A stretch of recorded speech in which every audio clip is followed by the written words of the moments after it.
하나님 감사합니다. 우리에게 귀한 날 주시고 하나님의 임재 가운데로 나와서 함께 주님의 이름을 찬양하고 또 이렇게 주의 말씀을 들을 수 있고 함께 한 교회가 모여서 기도할 수 있도록 인도하시는 주님 감사합니다. 오늘 우리의 예배 가운데 주님께서 함께 하심을 믿습니다. 주님, 우리가 주의 말씀을 듣고 그 말씀을 순종하게 하시고 또 우리가 기도하는 모든 것 주님께서 들으시는 줄 믿고 아버지 담대함으로 또 감사함으로 나아갈 수 있도록 우리 모두를 축복하여 주시옵소서. 예배 첫 시간입니다. 마치는 시간까지 성령님께서 우리를 온전히 인도하심을 믿으며 감사드리며 예수님의 이름으로 간절히 기도했습니다. 아멘. 좋습니다. 감사합니다. 오늘 찬양이 너무 좋네요. 계속해서 우리 특세 21일 특세 오늘은 7일입니다. 3분의 1을 이제 우리가 달려왔어요. 기쁜 소식의 전파자로 살라. 주께서 우리에게 주신 그 복음, 기쁜 소식을 전하는 사람으로 살아라라는 주제를 가지고 우리 말씀을 함께 보고 있습니다. 오늘 주님께 주시는 말씀은 고린도 후서 3장 1절에서 3절 말씀이에요. 고린도후서 3장 1절 3절 말씀을 제가 읽고 여러분은 스크린 보시면서 눈으로 따라오셔도 좋을 것 같습니다. 제가 읽습니다. 우리가 이렇게 말하는 것이 우리 자신을 치켜 올리는 말을 늘어놓는 것입니까? 아니면 어떤 사람들처럼 우리가 여러분에게 보일 추천장이나 여러분이 주는 추천장을 필요로 하는 사람들이겠습니까? 여러분이야말로 우리를 첨거하여 주는 추천장입니다. 그것은 우리 마음에 적혀 있습니다. 모든 사람이 그것을 알고 읽습니다. 여러분은 분명히 그리스도께서 쓰신 편지입니다. 우리는 그것을 작성하는 데 봉사하였습니다. 그것은 먹물로 쓴 것이 아니라 살아계신 하나님의 영으로 쓴 것이요 돌판에 쓴 것이 아니라 가슴판에 쓴 것입니다. 아멘. 오늘 어떻게 그리스도의 편지로 전합니까? 라는 제목을 가지고 함께 말씀을 봤으면 좋겠습니다. 그리스도의 편지, 좀 church 링고잖아요. 그리스도의 편지가 되라. 나는 그리스도의 편지다. 막 이런 것. 바울이 고린도 후서에서 처음 한 말이에요. 그리스도의 편지. 예. 여러분이 우리의 편지다. 그리스도의 편지다. 라고 바울이 말했던 것을 볼 수가 있습니까? 이것은 무슨 뜻입니까? 우리가 그 고린도후서 며칠 전에 2장 말씀도 봤잖아요. 그리스도의 향기. 그래서 향기에 대해서도 봤는데 이 우리가 그리스도의 향기다. 라고 바울이 말하고 나서 지금 오늘 본문 말씀에 우리가 이렇게 말하는 것이 내 스스로를 치켜 올리는 말입니까? 라고 이어서 말하고 있는 거예요. 지금 바울은요, 바울이 진짜 사도인가 하는 의심 가운데 있어요. 이 고린도 교회 가운데 어떤 사람이 교회를 휘젓고 다니는 거야. 야, 바울은 예수님의 제자도 아니고 어떻게 우리가 이 사람 믿을 수 있냐? 이 사람 진짜 사도 아닐 수도 있다라는 의심 가운데, 의혹 가운데 있어요. 그렇게 한 사람이 말을 하니까 온 교회가 혹하는 거예요, 지금. 그래서 이 바울의 억울한 마음을 우리가 지금 이 고린도후서를 볼 때 볼 수가 있어요. 억울하고 비통한 마음을 알 수가 있습니다. 실제로 바울은 예수님의 제자가 아니었어요. 그런데 바울은 사도였습니다. 어떻게 그렇죠? 바울은 교회를 핍박하던 중에 다메섹이란 도시로 크리스천들을 핍박하러 잡으러 가는 중에 그 길에서 예수님을 만났어요. 예수님이 큰 빛 가운데로 임하셔가지고 바울이 눈이 멀면서 예수님과 대화합니다. 그렇게 예수님을 만나고 예수님께서 바울을 완전히 회심하게 하시고 이방인들에게 복음을 전하는 사람으로 보내세요. 네. 사도의 뜻이 보내심을 받은 자라는 뜻인데 실제로 예수님이 직접 보내신 사람 중에 한 명이 바로 그런 교회 가운데서 바울이 예수님의 제자가 아니었다는 이유로 의심하고 있어요. 그래서 바울이 굉장히 마음이 상한 가운데에 있습니다. 이 바울이 사도라는 것을 증명할 수도 있겠죠. 예루살렘 교회로 가서 베드로나 야고보 같은 사람한테 편지를 받아가지고 올 수도 있겠죠. 네, 그런데 지금 이제 뭐 요즘처럼 막 문자로 이메일로 추천장 좀 보내주세요 이렇게 할 수 있는 상황도 아니고 다시 가서 받아올 수가 없는 상황이잖아요. 더군다나 바울은 지금 계속해서 선교 여행을 하고 있는데 그럴 수 없는 상황에 있었어요. 이 고린도 사람에게 줄 수 있는 유일한 증거는 바울의 말이었어요. 근데 이게 좀 애매하죠. 스스로를 증명하는데 말밖에 없다.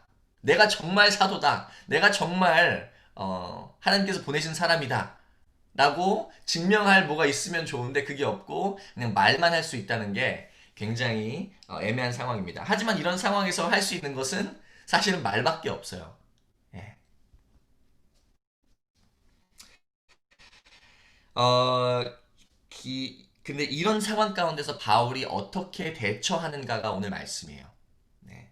바울이 질문해요. 정말 여러분과 저 사이에 추천장이 필요한 사이입니까? 라고 바울이 반박합니다. 바울이 이런 말을 할 수 있는 이유는 바울이 전한 복음으로 통해서 사람들의 마음이 변하고 교회가 세워졌다는 거예요. 그래서 바울은 이런 말을 할 수가 있어요. 정말 여러분과 성도님들과 저 사이에 추천서가 필요한 사이입니까? 라고 바울이 말을 시작합니다. 이런 말 하는 바울의 마음 한번 상상해 보세요, 여러분. 예. 자신이 너무나 사랑하는 교인들이 그를 의심하는 이 상황이 얼마나 기가 막히고 슬프겠습니까? 예. 여러분이 우리의 추천장입니다. 라고 바울이 말해요.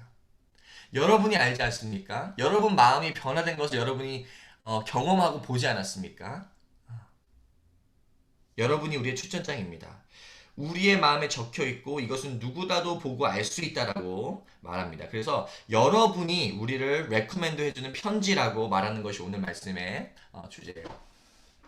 예전에 제가 청년 때에 중국으로 선교를 자주 갔었어요. 중국으로 가서 어떤 사역을 했냐면 대학생들 그 캠퍼스에 가서 전도했어요. 그냥 무작정 그냥 지나다니는 사람들한테 excuse me 하고 영어로 이렇게 우리 막 뭐 미국에서 왔고 우리 이제 교회에서 왔는데 너 복음 들어본 적 있니? 하나님의 들어본 적 있니? 라고 이렇게 말을 했습니다. 그런데 이 중국 교회는 굉장히 특징이 하나 있었는데 중국 교회에서 목장이 세워지는 방법이 뭐였냐면 전도해서 자기 목장을 만드는 거예요.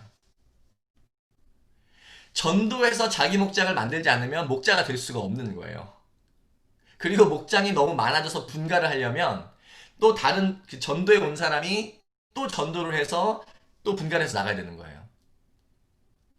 제가 이 시스템이 굉장히 굉장하다라고 대단하다라고 생각했던 게 뭐냐면 이렇게 전도를 해서 목자가 세워지면 과연 누가 이 목자들을 반박할 수 있을까라는 생각을 했습니다. 예. 그 자체에 굉장히 능력이 있다고 생각을 했어요. 마찬가지로 바울도 그냥 모여있는 교회에 그냥 간 게 아니라 정말 예수님 모르는 사람들에게 가서 처음으로 예수님을 전했잖아요. 그리고 그들이 복음을 듣고 마음이 변하는 이 복음의 능력을 경험을 했습니다. 그렇게 교회가 세워졌어요. 그렇기 때문에 바울이 말을 할 수 있는 거예요. 정말 여러분과 저 사이에 추천장이 필요한 사이입니까? 여러분이 우리의 편지 아닙니까? 여러분이 우리의 추천장 아닙니까? 누구라도 여러분을 보면 내가 증거하는 것이 내가 하는 사역이 진짜임을 하나님께서 기름 부으심을 알 수 있지 않겠습니까? 라고 말하는 것이 바울의 오늘 말입니다. 우리가 어떤 분야에서 이 뭐 삶에서 무언가 어치브하고 싶을 때에 배우고 싶을 때에 우리는 엑스퍼트한테 가서 배웁니다.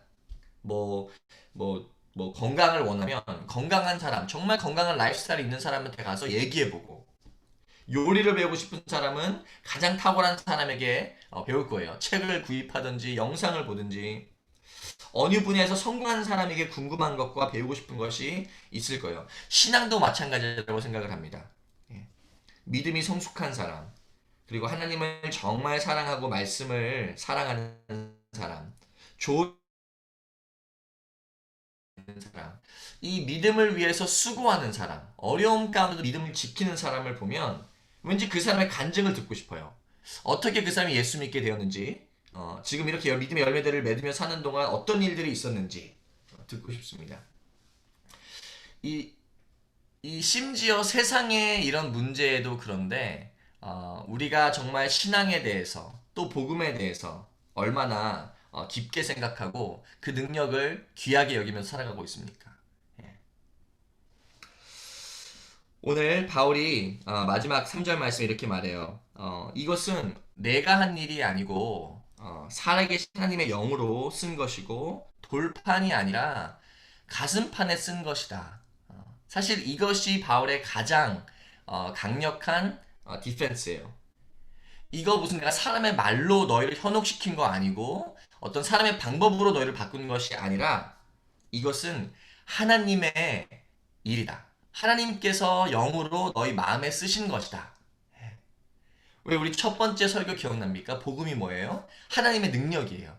실제로 한 사람이 이 좋은 소식을 듣고 삶이 완전히 변하는 것이 복음이고 그래서 복음은 능력이라고 말하는 거예요.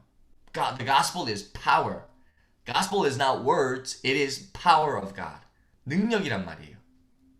그리고 이것이 바울이 오늘 자신을 변론하는 가장 스트롱한 아르규먼트예요.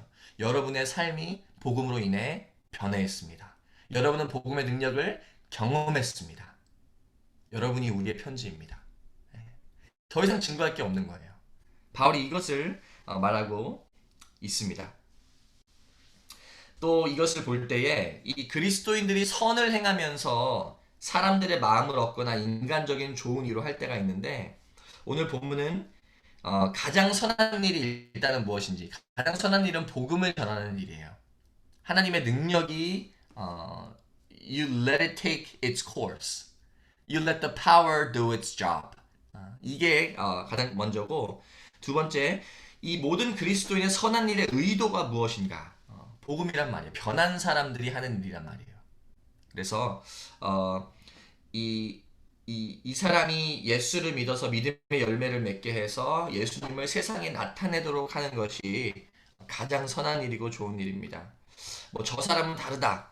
저 사람 보면 예수님 생각난다. 저 사람이 고맙다. 라는 생각이 들게 하는 거예요. 이것이 바로 그리스도의 편지로 전하는 것입니다. 네, 여러분 이런 바울처럼 애매하고 교회 안에서 갑자기 뭐 저를 누구를 어큐즈하고 막 이런 상황에 있을 때에 우리를 담대하게 하는 것이 복음이란 말이에요. 하나님의 능력이란 말이에요. 실제로 사람을 변화시키는 그 능력. 누구도 반박할 수 없고 누구도 의심할 수 없는 그리고 누구도 하나님의 부르심에서 떨어뜨릴 수 없는 이 담대함을 주고 능력을 주는 것이 바로 복음이라는 것입니다. 사랑하는 성도 여러분, 복음 안에서 담대하고 또 힘을 얻기를 바랍니다. 복음은 능력이에요. 우리의 삶을 변화시키고 우리를 기독교인으로 계속 살게 할 수 있는 능력입니다. 그리고 그것이 그리스도의 편지로 전하는 것임을 믿습니다.